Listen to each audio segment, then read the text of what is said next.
no domingo passado nós vamos falar sobre, para nós termos uma boa notícia, primeiro nós temos que ter uma má notícia. E aí nós falamos sobre essa má notícia no término do capítulo 1, de essa depravação do homem, como o homem é mau e como o homem merece a condenação. Que ouvimos também falar sobre a ira de Deus, a doutrina da ira de Deus, que convenientemente não ouvimos praticamente falar na grande realidade das igrejas. Deus está irado com o pecado. Deus está irado também com o pecador. Precisamos entender isso.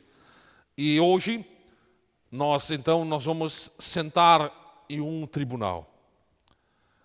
Nós não vamos julgar, mas nós vamos deixar a Bíblia expor o julgamento de Deus.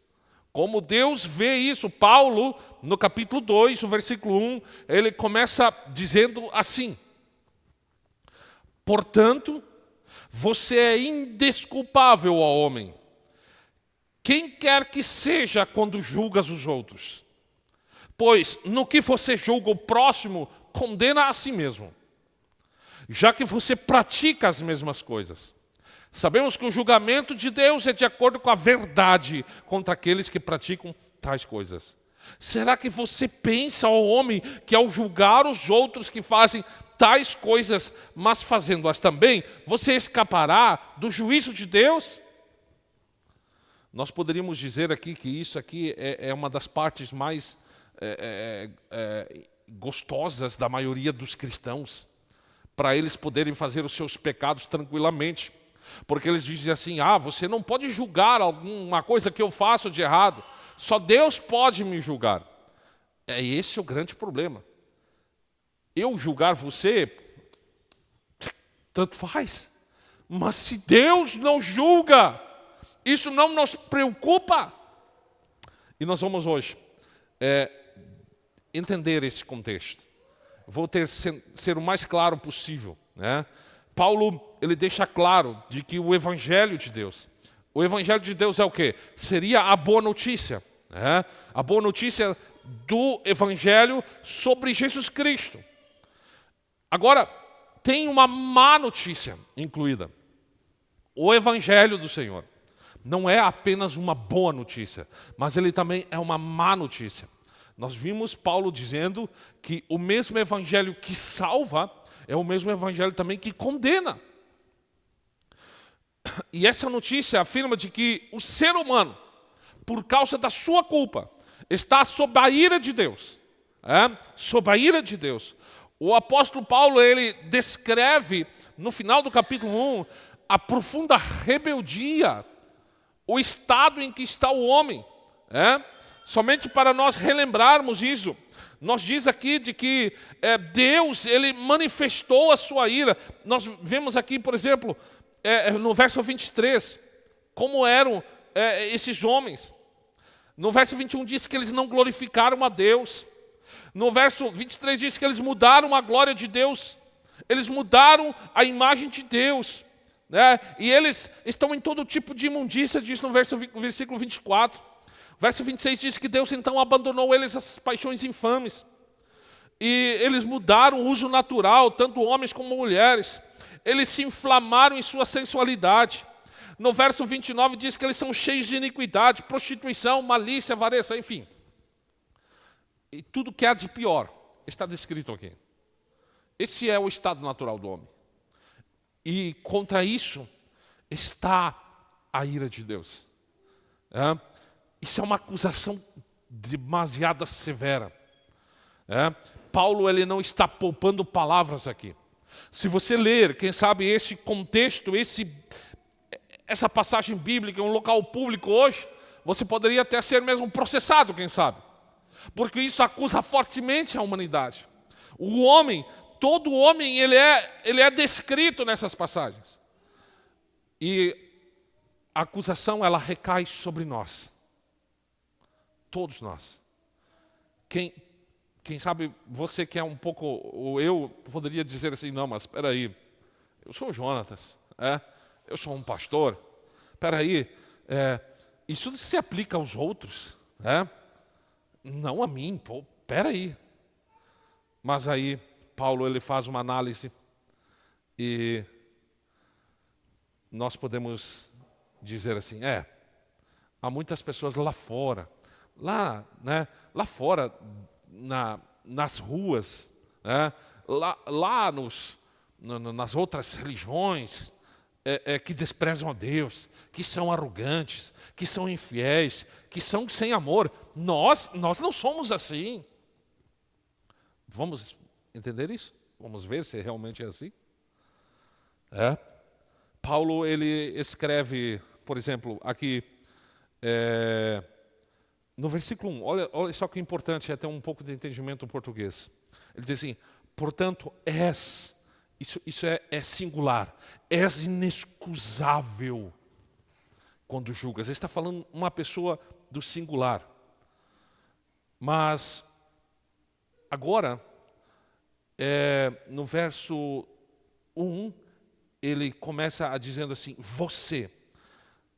Aliás, no final do versículo 1, do capítulo 1, ele está dizendo no plural aqui. Eles, tais pessoas, eles mudaram, eles fizeram isso, eles fizeram aquilo. Né? Você pode ler do versículo 21, 24, 25, você vai dizer assim, várias pessoas no plural. E agora no versículo 1, ele usa o singular, ele diz você. Ele parece que ele está falando assim para uma multidão e agora ele volta exclusivamente para no singular. Você, eu e você. Você. Você também é indesculpável. Nós poderíamos ler aqui no final do capítulo 1, quem faz essas coisas, eles fazem essas coisas, mas ele volta agora, parece que a retórica dele ele diz assim, você que você se diz que não pratica essas coisas, você também é indesculpável. Paulo provavelmente ele está falando aqui no contexto original para os judeus, né? Para os judeus religiosos, mas no final das contas ele está falando também a respeito de nós, pois todos nós estamos em perigo quando nós apontamos para os outros. Nós nos indignamos com o comportamento dos outros, esquecendo de que nós estamos tentando justificar-nos diante de Deus. Será que realmente nós estamos em uma situação melhor do que as pessoas lá fora? O que nos diferencia? Então, nós temos que observar. E esse texto, principalmente, ele serve nós como um alerta, para nós não cairmos na armadilha da autossuficiência, da arrogância, da autojustificação, que nós tentamos nos aplicar. Então, o primeiro ponto que eu quero tratar com os irmãos nesta manhã é sobre o juízo de Deus. Ele não faz exceções à questão da moral exterior. Não importa se nós apresentamos uma moral elevada. Romanos 2:2. Paulo ele está falando para as pessoas que se consideram moralmente superiores. Essas pessoas que se julgam moralmente superiores, o que elas fazem? Elas julgam os outros. Elas se indignam com o comportamento dos outros. Elas criticam e condenam. E às vezes de uma maneira tão evidente, outras vezes de uma maneira sutil, externamente ou internamente. Às vezes elas não falam, mas elas pensam dentro delas. Meu Deus, que pecador. Mas não percebem o quanto elas também são culpadas. Agora, mesmo aquele que se acredita ter o direito de apontar o dedo para os grandes pecadores, ele é igualmente culpado, diz-nos a palavra do Senhor. Romanos, ele vai nos fazer, no capítulo 1, no verso 26 e 27, duas categorias de pessoas. As que apresentam a decadência moral e a decadência imoral. E Deus tem apenas duas categorias de pessoas.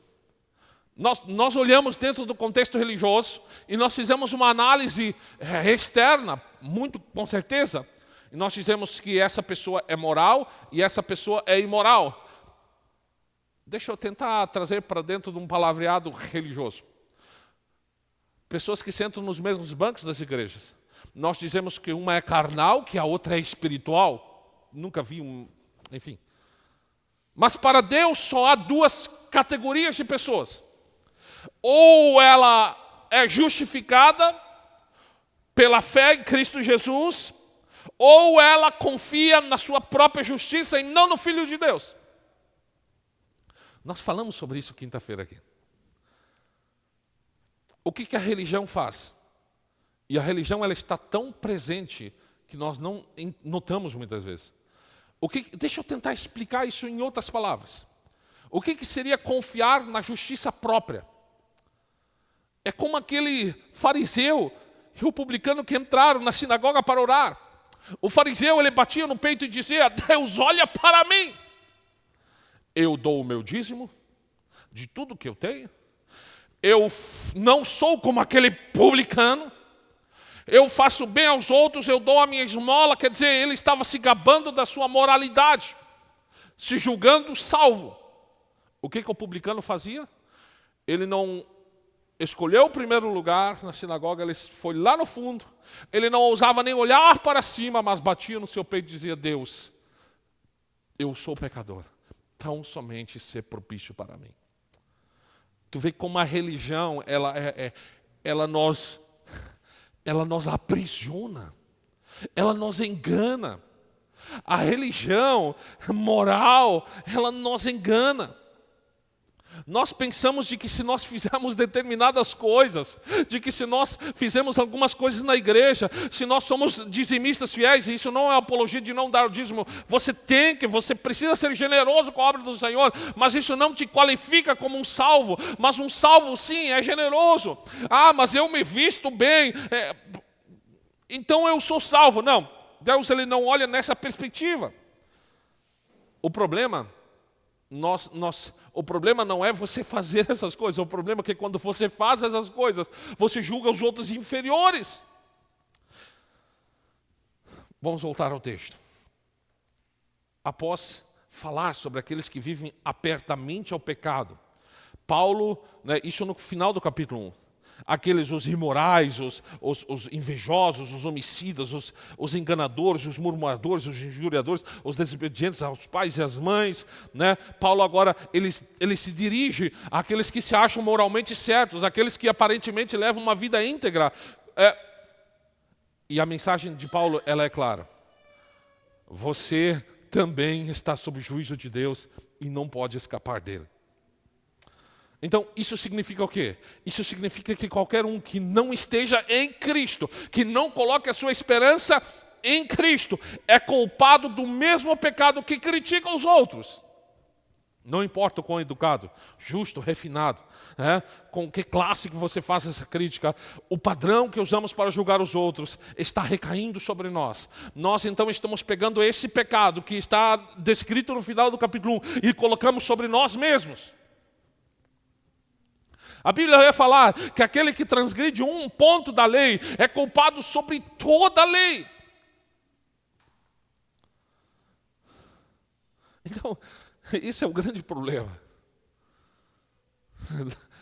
Nós erramos, nós somos pecadores. É o que Paulo está tentando falar. Por exemplo, alguns padrões que nós usamos para julgar os outros. Os 10 mandamentos, por exemplo. O direito civil ele é fundamentado principalmente nos 10 mandamentos. Honra teu pai e tua mãe, não matarás, não adulterarás, não furtarás. Aí nós entramos no segundo ponto, o auto-engano da justiça própria. Mais uma vez, quando nós ouvimos falar sobre o que está descrito no capítulo 1, esses homens, esses murmuradores, esses lascivos, esses adúlteros, esses homicidas, eu não tenho nada a ver com isso. Eu sei me comportar, eu conheço os mandamentos de Deus, eu sigo os mandamentos do Senhor. Nós olhamos para aqueles que desobedecem pai e mãe e nós orgulhamos de honrar o nosso pai e nossa mãe. Mas eu te pergunto, você sempre fez isso?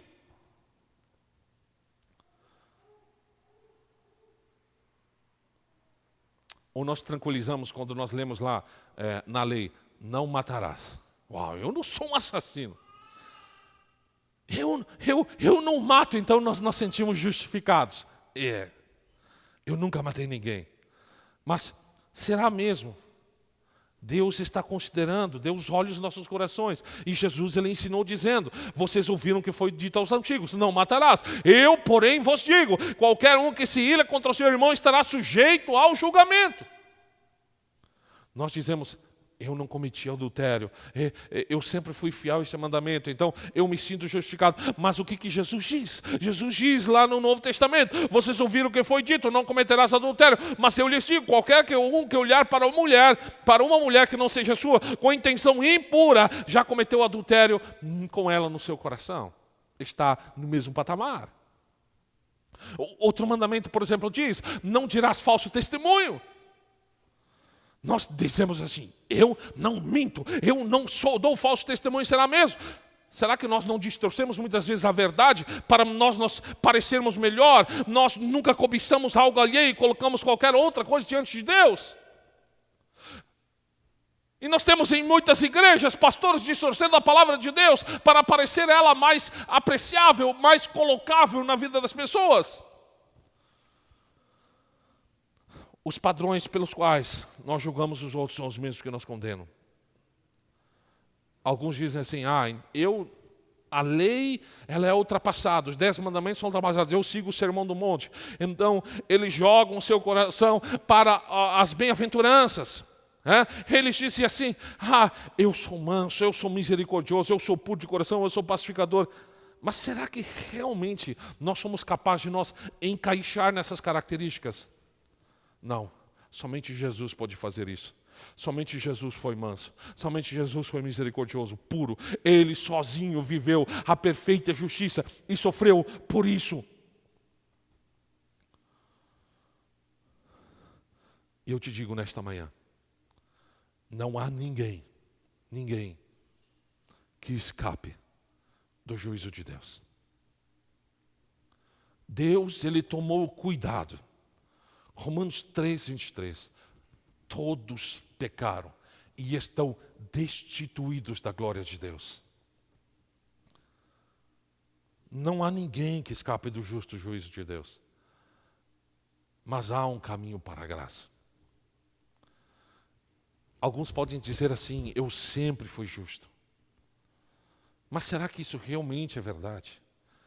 Ninguém pode afirmar que foi justo ou sempre agiu com justiça. Se formos honestos, nós vamos reconhecer os nossos erros, as nossas imperfeições. Jesus, ele denuncia isso lá no Sermão do Monte, lá em Mateus 7:3. Ele diz assim, porque você repara no cisco que está no olho do teu irmão e não se dá conta da viga que está no teu próprio olho? Como você pode dizer ao seu irmão, deixe-me tirar o cisco do teu olho, quando há uma viga no teu? Hipócrita, tire primeiro a viga do seu próprio olho, então você verá claramente tirar o cisco do olho do teu irmão. Como nós ainda falamos na quinta-feira, isso não é um sermão atrativo para a igreja atual brasileira, e nem cristianismo geral. O juízo de Deus, ele é verdadeiro e ele é inevitável. Como nós olhamos aqui em Romanos 2:2, o julgamento de Deus sempre está correto. Por quê? Porque ele é baseado na verdade. Existe uma verdade absoluta. Deus, ele é um juiz imparcial. Deus, ele não se deixa influenciar por riqueza, por poder, por status. Pois em Deus não há acepção de pessoas. Nós ficamos tão indignados com o nosso sistema judiciário brasileiro. Quando nós vemos que uma pobre pessoa, quem sabe que rouba para comer, isso não é uma justificativa, ela pega a pena de prisão e ela vai presa, enquanto nós temos pessoas que roubam milhões de reais por causa da sua influência, da sua riqueza, do seu status. Elas entram numa porta da prisão e saem na outra. Nós achamos isso tão imoral, tão injusto. Mas nós temos que entender que Deus não é assim. Deus, ele é justo e ele sempre é imparcial. Ele não favorece ninguém. Ele absolve inocentes e Ele condena culpados, sem nunca cometer nenhum erro. As suas sentenças, elas sempre são apropriadas. Às vezes nós podemos sentir de que Deus ele é severo demais. Mas o Deuteronômio diz assim: Ele é a rocha, suas obras são perfeitas, seus caminhos são justos. Um Deus fiel que não comete erros, Ele é justo, reto Ele é.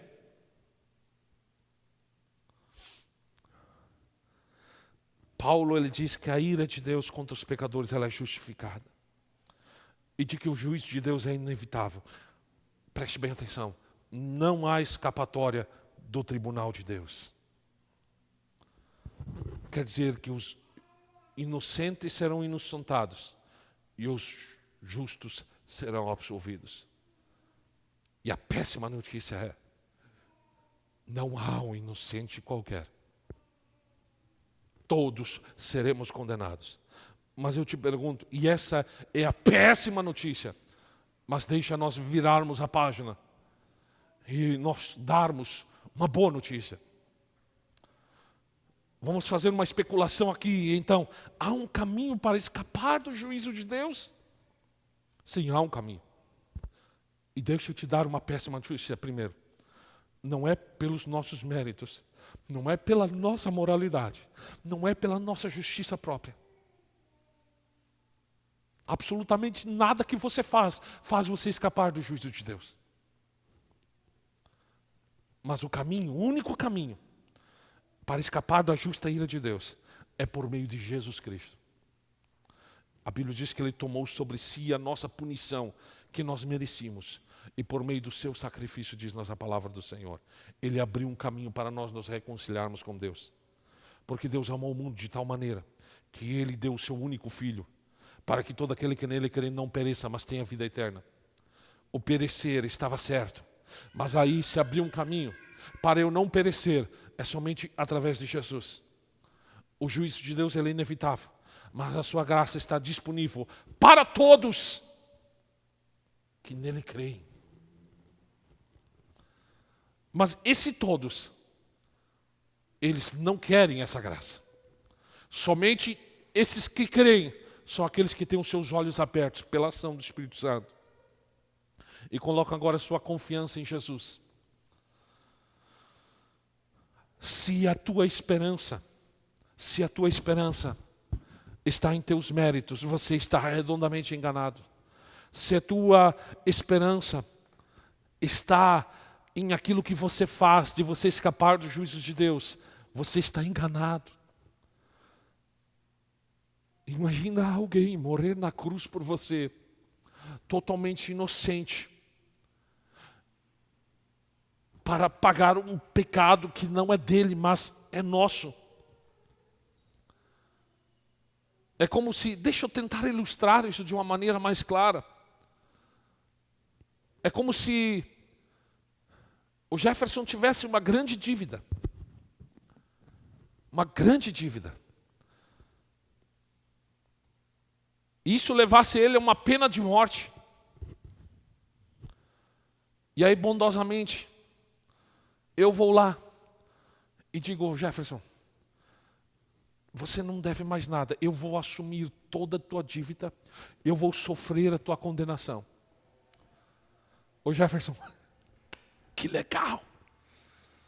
Eu vou sempre ser grato a ti. Mas aí você faz o pagamento. Você passa pela pena, sofre a punição. E daqui a pouco o Jefferson ele sai de lá se gabando. Eu consegui me livrar dessa pena. Porque eu faço isso. Porque eu faço aquilo. O que o Jefferson está fazendo?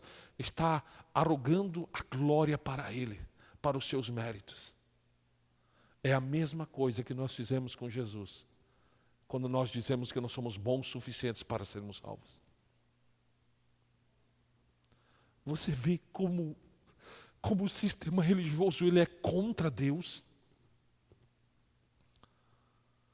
Porque se você pedir para 90% das pessoas que você evangeliza, e inclusive Para a maioria dos cristãos, você pede, se você morrer hoje, você vai para o céu e para o inferno. Elas dizem, eu vou para o céu.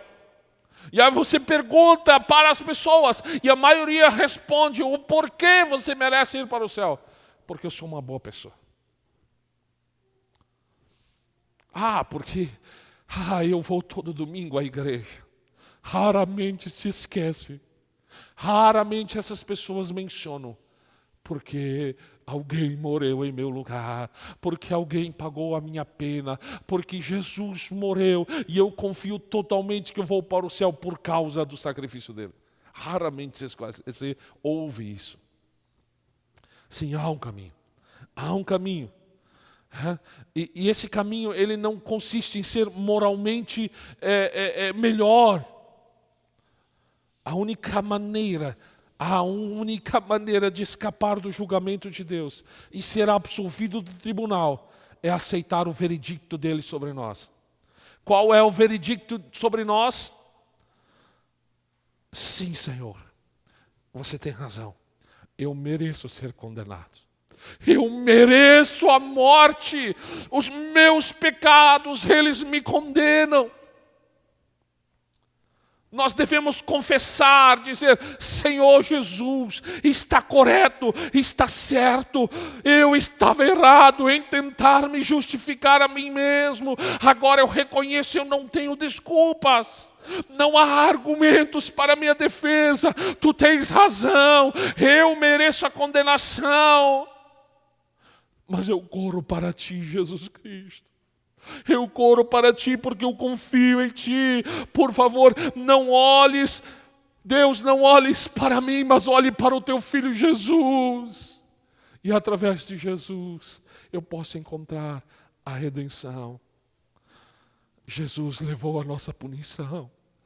Deus, o justo juiz, ele julga com a verdade. E a punição por nossos pecados, ela foi carregada por Jesus, o inocente. Quem crê nele não será envergonhado, mas terá a vida eterna. Crer em Cristo é aceitar esse sacrifício de Jesus. Nós só escapamos do julgamento do justo Deus quando nós aceitamos essa sentença sobre nós. Reconhecemos a nossa culpa. Somos pecadores. E esse é um grande conflito.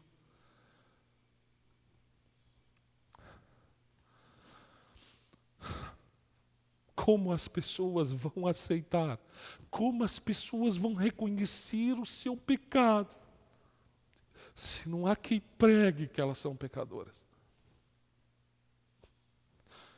Como as pessoas vão aceitar? Como as pessoas vão reconhecer Jesus como seu Salvador, enquanto nós só pregamos mel e mel atrás dos púlpitos? Como as pessoas, elas vão dizer que elas são pecadoras, se a verdade do pecado não é explanada nas igrejas?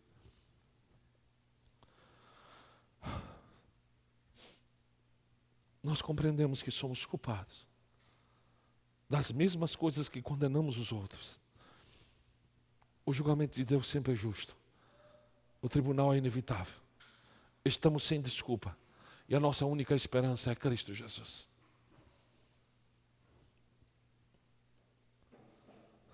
Aí parece que esse contexto em que Paulo diz aquele versículo de 16 e 17 de Romanos 1 diz assim: pois eu não me envergonho desse evangelho, porque é o poder de Deus para a salvação de todo aquele que crê, primeiro o judeu, depois nós, gregos, os gentios. Pois no evangelho é revelada a justiça de Deus, uma justiça que do princípio ao fim é pela fé, como está escrito, o justo viverá pela fé. Isso é... Agora nós conseguimos entender um pouco o palavreado de Paulo. No domingo passado nós ouvimos falar sobre aquela mulher que foi aos pés de Jesus, que chorava aos pés de Jesus e com suas lágrimas molhava os pés de Jesus e com seus cabelos secava os pés de Jesus, dizendo-se arrependida, mostrando-se arrependida da sua vida regressa. E ela diz, essa mulher faz isso porque Ela sabe o quanto ela foi perdoada, o quanto pecado ela tinha. O problema está em nós, que nós somos bonzinhos. Nós achamos que fizemos algumas coisas certas. Então, não precisa. O sacrifício de Jesus não foi tão... Não, nós estamos no mesmo patamar. Todos nós fomos colocados debaixo de uma mesma condenação. E agora, através de Jesus, nós somos puxados dessa condenação. Nós somos salvos, remidos. E glória a Deus por isso. Esse é o julgamento de Deus. Quer dizer, nós podemos ir com nossos melhores advogados de defesa. Nós seremos condenados igual. Mas se nós irmos com um advogado, que é Jesus, diz a nossa palavra do Senhor, Ele é o nosso advogado. Ele não é o nosso advogado para nos livrar de nossas briguinhas tolas, das nossas rusguinhas tolas. Mas Ele é o nosso advogado, que se coloca diante de Deus. Quando Deus diz, está condenado, Jonatas está condenado, Jesus se apresenta, não, Jesus. Eu morri por ele. Eu paguei a pena dele. E então um dia, isso nos qualifica para um dia nós ouvirmos a sentença de Deus. Vinde, ó benditos de meu Pai. E eu quero estar lá. Não porque eu sou bom. Eu sou pecador. Imoral. Eu sou terrivelmente pecador. Mas tudo que eu tenho é confiar em Cristo. Confiar no meu Redentor. Ele me remiu. Ele me justificou de meus pecados. Porque Ele se apresentou como um pagamento da minha pena. E glória a Deus por isso. Se colocamos em pé.